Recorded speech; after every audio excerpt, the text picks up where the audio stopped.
Assalamualaikum warahmatullahi wabarakatuh. Salam sejahtera untuk kita semua. Salam Om Swastiastu, Namo Buddhaya, salam kebajikan, Rahayu. Perkenalkan, saya Denny Nugroho Tribowo, Eskom Mkom, dosen pada program studi Teknologi Informasi Program Sarjana, Fakultas Sains dan Teknologi, Universitas Harapan Bangsa, Purwokerto. Mohon izin menyampaikan pernyataan diri dosen dalam unjuk kerja Tridharma Perguruan Tinggi atau PDD UKT PT dalam bidang pengajaran. Saya berkarir sebagai dosen dan aktif mengajar sejak tahun 2021. Dan ada beberapa mata kuliah yang saya ampuh, salah satunya mata kuliah Sistem Digital. Pada kesempatan ini, saya akan memaparkan rencana pembelajaran semester atau RPS untuk mata kuliah Sistem Digital yang memiliki beban studi sebanyak 3 SKS teori, di mana setiap SKS teori setara dengan 50 menit pembelajaran. Secara keseluruhan, perkuliahan ini dilaksanakan dalam 16 pertemuan, termasuk pelaksanaan ujian tengah semester atau UTS pada pertemuan ke-8 dan ujian akhir semester atau UAS pada pertemuan ke-16 atau pada pertemuan yang terakhir. Dalam mata kuliah ini, saya bertugas sebagai dosen pengampu sekaligus koordinator dengan tanggung jawab penuh terhadap pelaksanaan proses belajar mengajar. Tugas saya meliputi penyusunan rencana pembelajaran semester atau RPS, penyediaan materi ajar, perancangan penugasan, serta pembuatan soal UTS dan UAS. Di akhir semester, saya juga bertanggung jawab dalam melakukan proses penilaian hasil belajar mahasiswa untuk kemudian diinput ke dalam sistem akademik atau SIAKAD.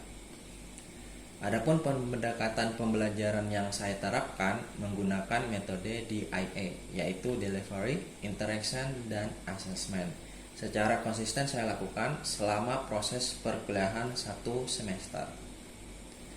Pada aspek delivery, yang dimaksud adalah proses penyampaian materi ajar kepada mahasiswa. Dalam hal ini, saya menggunakan media presentasi interaktif dengan bantuan aplikasi seperti PowerPoint dan Canva untuk mendukung visualisasi dan pemahaman konsep. Terus interaction merujuk pada strategi yang saya gunakan untuk membangun komunikasi secara dua arah dengan mahasiswa selama proses perkuliahan berlangsung. Interaksi ini saya fasilitasi melalui forum diskusi, sesi tanya jawab, serta pemanfaatan Learning Management System (LMS) yang disediakan oleh kampus sebagai sarana pembelajaran daring, yaitu Scalsa. Adapun pendekatan assessment saya terapkan sebagai metode evaluasi ketercapaian pembelajaran mahasiswa, baik melalui pemberian tugas terstruktur maupun kuis yang dirancang untuk mengukur pemahaman dan kemampuan aplikasi terhadap materi yang telah disampaikan. Pada minggu pertama perkuliahan atau di pertemuan pertama, saya selalu menyampaikan berkaitan dengan kontrak perkuliahan kepada mahasiswa untuk dibahas dan disepakati secara bersama. Kontrak ini memuat informasi penting berkaitan dengan aturan perkuliahan, tata tertib, serta persentase komponen penilaian yang akan digunakan selama semester berlangsung. Dokumen rencana pembelajaran semester atau RPS untuk mata kuliah Sistem Digital disusun secara kolektif oleh tim pengampu mata kuliah dan telah melalui proses validasi serta persetujuan dari Ketua Program Studi Teknologi Informasi sebelum kegiatan perkuliahan dilaksanakan.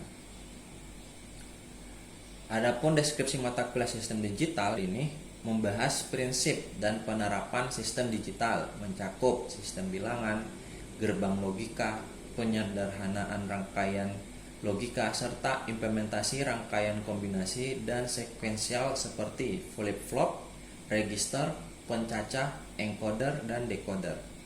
Selain itu, dibahas pula klasifikasi logika elektronika, pengaruh derau tegangan, serta disipasi daya dalam sistem digital.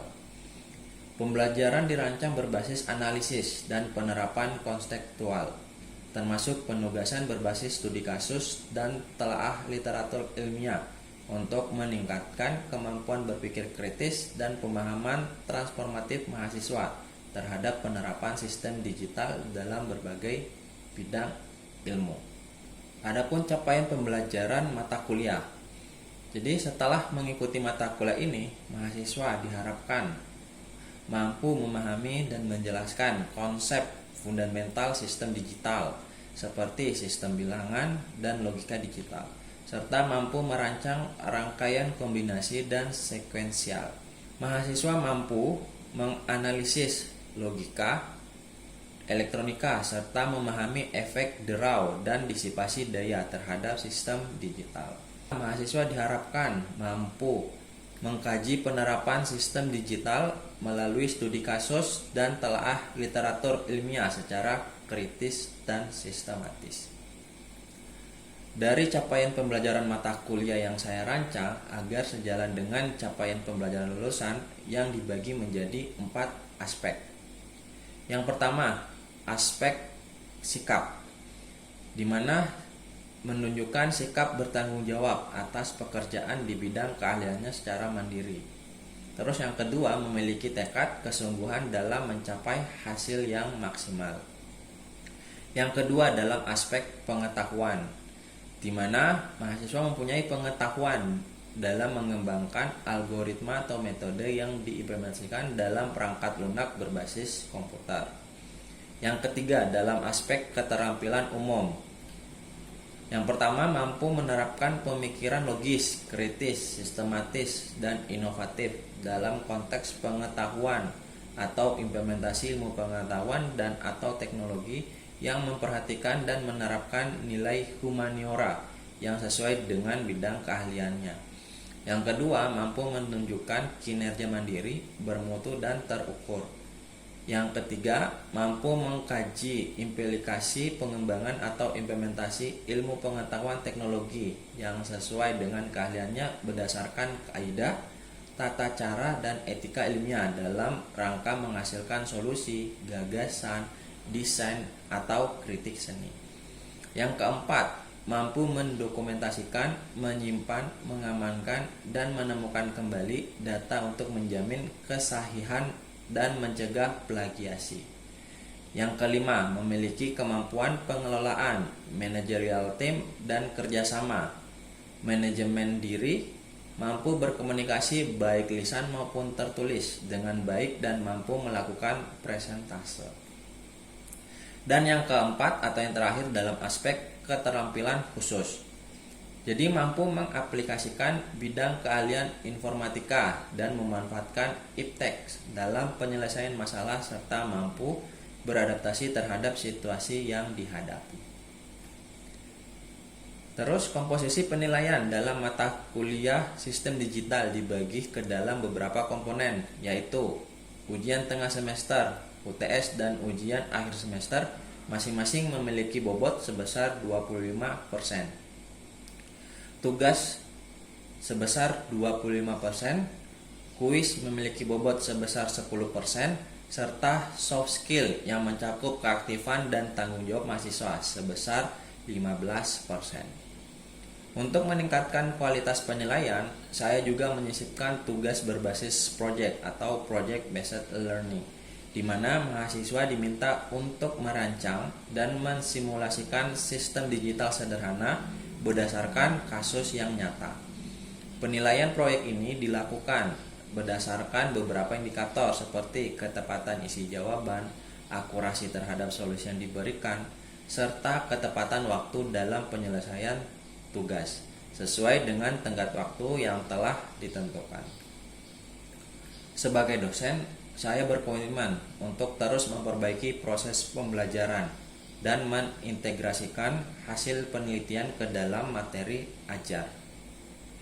Jadi ada beberapa referensi yang digunakan dalam mata kuliah sistem digital yang juga mengacu pada artikel ilmiah yang saya publikasikan. Seperti identifikasi tumor payudara dengan citra digital menggunakan deteksi tepi. Terus yang kedua, implementasi Arduino IoT Cloud. potensiometer sebagai pengatur intensitas cahaya LED. Sehingga mahasiswa tidak hanya mendapatkan teori saja, tetapi juga praktek berbasis riset. Demikian kiranya penjelasan rencana pembelajaran semester untuk mata kuliah sistem digital yang dapat saya sampaikan. Kurang lebihnya mohon maaf. Wabillahi taufiq wal hidayah. Wassalamualaikum warahmatullahi wabarakatuh. Assalamualaikum warahmatullahi wabarakatuh. Waalaikumsalam warahmatullahi wabarakatuh. Oke, selamat pagi teman-teman semua. Selamat. Baik, sebelum kita masuk ke materi ini, mari kita berdoa sesuai kepercayaan dan keyakinan kita masing-masing. Doa dimulai. Doa selesai. Oke, baik, pada pertemuan hari ini ya, di pertemuan kelima kita akan masuk kepada topik citra digital pada mata kuliah sistem digital. Nah, sebelum kita masuk ke materi hari ini, mungkin saya akan sedikit mengulas ya tentang materi sebelumnya yang berkaitan dengan gerbang logika. Nah, ada 3 gerbang logika pada sistem digital. Yang pertama adalah gerbang logika OR. Terus yang kedua adalah gerbang logika AND, dan yang ketiga adalah gerbang logika XOR. Nah, keseluruhan gerbang logika tersebut itu walaupun pada sistem digital itu kaitannya dengan sistem elektronik, tapi semuanya dapat digunakan untuk mengolah sebuah citra digital dengan mengubah data objek visual menjadi objek digital. Nah, jadi kita akan masuk bagaimana citra digital ini berpengaruh terhadap sistem digital. Nah, capaian pembelajaran yang pertama adalah bagaimana teman-teman tahu citra digital itu direpresentasikan dalam bentuk digital, dari analog ke digital. Terus bagaimana menghubungkan konsep logika binar dan bit depth-nya dengan penyimpanan sebuah citra. Terus memahami konsep dasar yang berkaitan dengan pixel, intensitas, dan format gambar digital. Nah, yang pertama kita akan masuk berkaitan representasi citra digital. Jadi citra digital itu dibentuk dari kumpulan titik yang dinamakan pixel ya. Jadi teman-teman sudah tahu pixel. Misalnya pada smartphone kalian ketika kalian lagi ngambil gambar, ngambil foto, kan ada tuh biasanya resolusi berapa kali berapa pixel kan gitu. Nah, seperti itulah citra digital. Ya, pixel itu adalah picture element. Jadi setiap pixel itu digambarkan sebagai satu kotak kecil. Jadi setiap pixel itu adalah satu kotak kecil. Gitu. Nah, setiap pixel itu mempunyai koordinat berupa X dan Y, yang dimana X itu adalah garis ya yang horizontal dan Y itu adalah kolom yang vertikal. Nah, seperti itu. Nah, ini ada contoh ya, sebagai contoh citra yang berukuran berapa nih? 12. Berarti 12 kali 12 pixel. Memiliki susunan data yang menunjukkan misalnya ada buah notasinya adalah F Y per X atau YX gitu ya, YX. Misalnya contoh nih, ada F-nya 2, 1 berarti Y-nya 2, X-nya 1. Berarti kolomnya 2, barisnya 1. Berarti kolom kedua nih 1, 2, terus baris ke 1. Nah, ini 6 ya, bernilai 6. Terus ada F-nya itu 4, 7, berarti kolom keempat baris ke 7 ya. Jadi kita hitung misalnya 1, 2, 3, 4. Nah, sini 1, 2, 3, 4, 5, 6, 7. Nah, berarti di sini 237. Seperti itu cara menghitung dari nilai atau intensitas pixelnya. Nah, kalau ini adalah contoh lagi ya, ini tadi. Ya, 6 sama 237. Ya, seperti itu. Nah, bagaimana sih kuantisasi citra? Bagaimana cara menghitungnya? Bagaimana sih dari sistem digital itu mengubah ke dalam dari analog atau visual menjadi digital? Nah, Jadi citra digital sesungguhnya dibentuk melalui pendekatan yang dinamakan kuantisasi atau bagaimana dia bisa bernilai. Nah, kalau aslinya kan kita nggak tahu ya, hanya tumpukan sebuah objek dan warna, kan gitu. Kita nggak tahu nilainya berapa, angkanya berapa. Nah, dari sinilah proses sistem digital itu bekerja pada sebuah citra, gitu. Nah, ini contohnya. Misalnya nih, pada isyarat digital nilai intensitas citra dibuat discrete atau terkuantisasi dalam sejumlah nilai bit. Contohnya, misalnya ada citra biner nih, ini kan biner, yang dimana ada dua nilai intensitas berupa 0 itu adalah hitam dan 1 adalah putih. Itu. Nah, selanjutnya gambar tersebut akan dilakukan kuantisasi atau ditumpahkan pada grid 8x8. Jadi ada gambar, ya ini objek citra, terus kita masukkan ke dalam sebuah grid. Ini sebutnya pixel 8x8 gitu. Nah, bagian gambar yang jatuh pada kotak kecil dengan luas lebih kecil dibanding warna putih itu akan dijadikan latar belakang. Jadi seluruh kotak itu akan dibuat putih. Ya, misalkan seperti ini. Nah, ini. Jadi ketika latar belakangnya lebih banyak warna putih sedangkan objeknya, maka dia akan dianggap sebagai putih. Gitu. Ya. Nah, terus beda sebaliknya, jika latar belakangnya lebih kecil daripada objeknya, maka dia akan dikatakan sebagai objek atau berwarna hitam. Nah, seperti itu. Nah, seperti ini hasilnya. Tadi kan ada sedikit ya dari objek tersebut warna hitam, tapi karena dia lebih kecil nilainya, ya intensitasnya lebih kecil, maka dia akan dianggap sebagai latar belakang dan berubah menjadi putih. Gitu. Jadi seperti inilah proses perhitungan atau kuantisasi citra. Ya.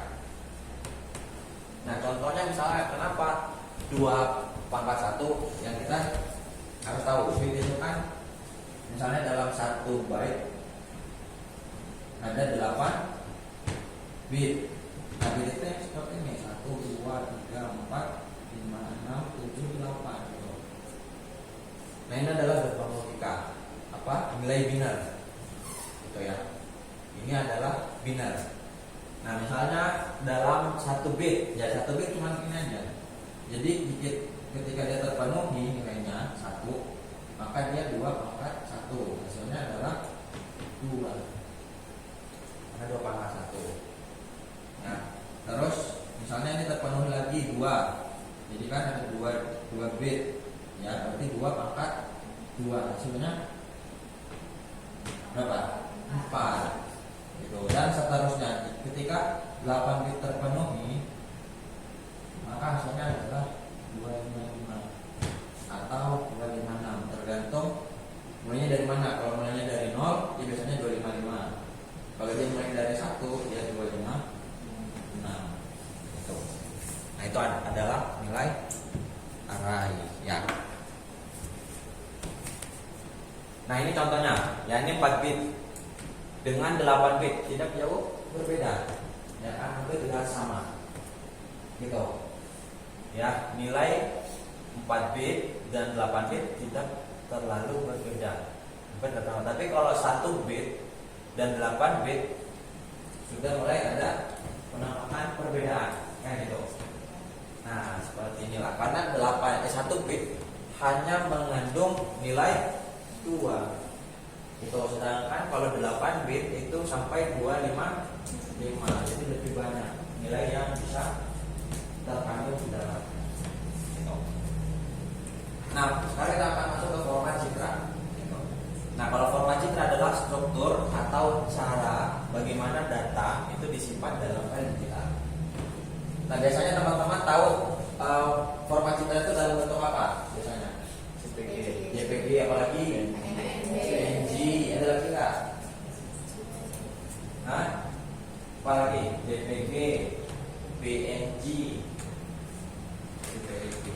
JPEG, ada TIFF juga dan banyak lagi ya. Nah, kenapa format itu ada? Karena biar apa? Biar dapat dibaca, ditampilkan atau diolah oleh perangkat keras ataupun perangkat lunak, software. Nah, kita mau ngedit atau perangkat keras. Perangkat itu pertama, Citra menyimpan informasi berkaitan dengan pikselnya berapa. Atau misalnya format citranya yang PNG itu bisa lebih besar jumlah pikselnya. Terus metadatanya ada juga, dan kadang-kadang berkaitan dengan kompresi data untuk efisiensi penyimpanan. Nah, ini adalah format Citra ya. Ada yang pertama TIFF. TIFF ini panjangan dari Target Image File Format, itu TIFF. Terus ada JPG tadi ya, JPG, Joint Photographic Export Group. Itu biasanya rasionya itu 1:16. Terus ada GIF itu yang biasanya goyang-goyang ya, gerak-gerak. Itu GIF. Itu Graphic Interface Format. Ya. Ada BMP, ini PNG, Portable Network Graphic. Nah, PNG ini biasanya kalau misalnya ada objek itu ada transparansi di belakang. Gitu. Ada XVD, X window, ya seperti ini. Jadi ini adalah format citra digital. Nah, kesimpulannya adalah citra digital itu adalah bentuk nyata dari data visual. Ya, bentuk nyata dari data visual yang bisa kita lihat, yang dimana dia dibentuk atau dikonversi menjadi format digital sehingga dapat disimpan, diproses, dan dianalisis oleh sistem digital. Jadi dapat dilihat, dapat diproses, dapat disimpan oleh sistem digital. Nah, bagaimana dia mengubah dari visual tersebut atau dari analog tersebut menjadi digital? Karena konsep dari ADC, analog to digital converter. Gitu. Jadi nilai-nilai intensitas piksel tersebut kemudian direpresentasikan ke dalam bentuk bilangan biner. Karena kembali lagi, konsep dasar dari sistem digital adalah bilangan biner. Gitu. Nah, dengan demikian semua operasi terhadap citra seperti pembacaan, terus penajaman ataupun thresholding dapat dikaitkan langsung dengan operasi urutan digital. Gitu.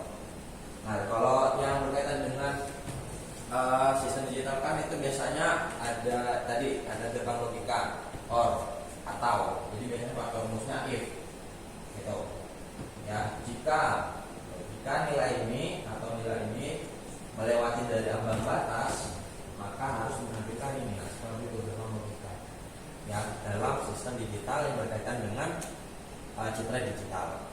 Nah, jadi hal ini membuktikan bahwa sistem digital itu bukan hanya digunakan untuk perangkat logika saja ataupun yang berkaitan dengan microcontroller, tapi bisa juga sebagai peran ya, atau memiliki peran penting di bidang multimedia dan pengolahan visual yang menjadikan pengolahan citra sebagai salah satu aplikasi menarik untuk bisa dikembangkan. Nah, dari sini kira-kira ada yang mau ditanyakan? Oh ya, silakan. Pengolahan citra kan di luar dari perangkat keras atau perangkat elektronika ya Pak? Ya. Yang ada pada sistem digital. Terus mengapa pengolahan citra dianggap sebagai bagian dari aplikasi sistem digital? Jadi betul. Jadi sistem citra digital ini di luar dari perangkat keras ataupun perangkat elektronik yang berkaitan langsung sama sistem digital. Tapi belum lihat kenapa? Saya ulang. Masuk pertanyaannya aja. Mengapa pengolahan citra dianggap sebagai bagian dari aplikasi sistem digital? Nah, mengapa citra digital bisa dianggap sebagai aplikasi sistem digital? Nah, apa lagi sifatnya ya? Dari tadi ada yang menunjukkan bahwasanya bagaimana cara mengkuantisasi citra tersebut dari analog atau yang kontinu menjadi discrete ya. Gitu. Fungsinya buat apa? Karena tadi ketika kita melihat sebuah objek, kita tidak tahu nilai intensitasnya berapa. Ya kan? Kita hanya melihat sebuah objek itu mulai dari warnanya dan bentuknya, kan seperti itu. Tapi nilainya yang terkandung di dalamnya kita tidak tahu.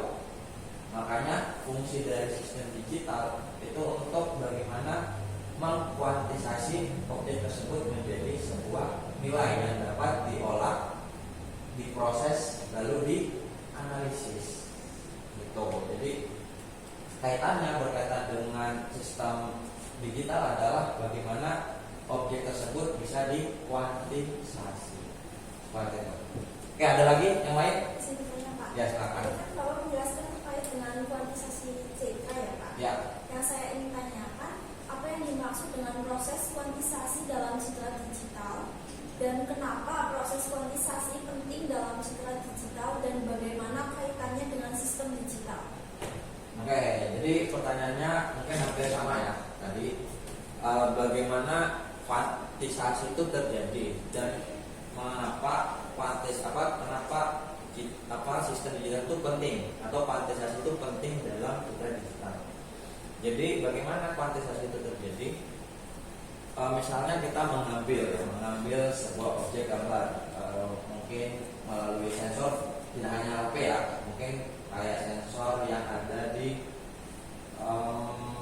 contoh kasusnya kayak di kedokteran gitu ya. Kedokteran itu tidak pakai kamera tapi menggunakan sensor. Misalnya teman-teman mau X-ray ya, itu sensor semua, sensor elektronik ya.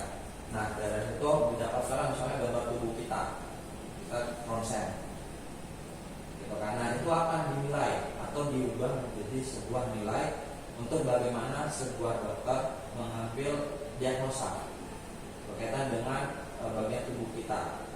Jadi itu sangat penting untuk bagaimana citra tersebut bisa dianalisis oleh sebuah pakar atau seseorang pakar untuk diambil kesimpulan berkaitan dengan hasil lab yang dilakukan. Jadi itu sangat penting ya. Terjadinya kuantisasi itu sangat penting untuk menunjukkan bagaimana objek itu dapat dianalisis dan didiagnosis hasil akhirnya. Gitu. Oke, ada lagi? Cukup sekian? Sudah cukup ya, sudah jelas ya berkaitan dengan citra digital. Oke, jadi ini tugas dari teman-teman ya. Jadi tugasnya, jadi ada tugas nih. Jadi pilih salah satu gambar grayscale berukuran kecil, misalnya 8x8, bebas. Teman-teman boleh mengambil source-nya dari internet. Terus representasikan citra tersebut ke dalam bentuk matriks secara manual. Gitu, ya. Contohnya kayak tadi, misalnya ada gambar yang tidak mengikuti backgroundnya, nah itu bisa teman-teman jadikan sebagai background. Misalnya tadi ada objeknya lebih besar daripada backgroundnya, gitu. Yang maka dia akan menjadi objek. Tapi kalau objeknya lebih kecil dari backgroundnya, dia akan menjadi background atau warna putih.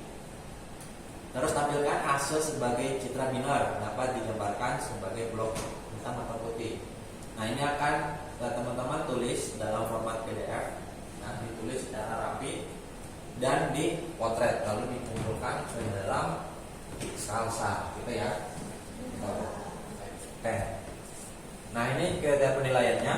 Jadi representasi nilainya, misalnya yang pertama representasi nilai itu bobotnya itu 25%. Terus proses thresholding manual itu 25% juga. Penyajian citra binar hasil thresholding itu 20%. Terus penjelasan singkat ya atau refleksi itu 15% dan kerapian dalam penulisan itu 15%. Jadi total dari kriteria penilaian adalah 100%. Seperti itu ya. Oke. Mungkin itu saja.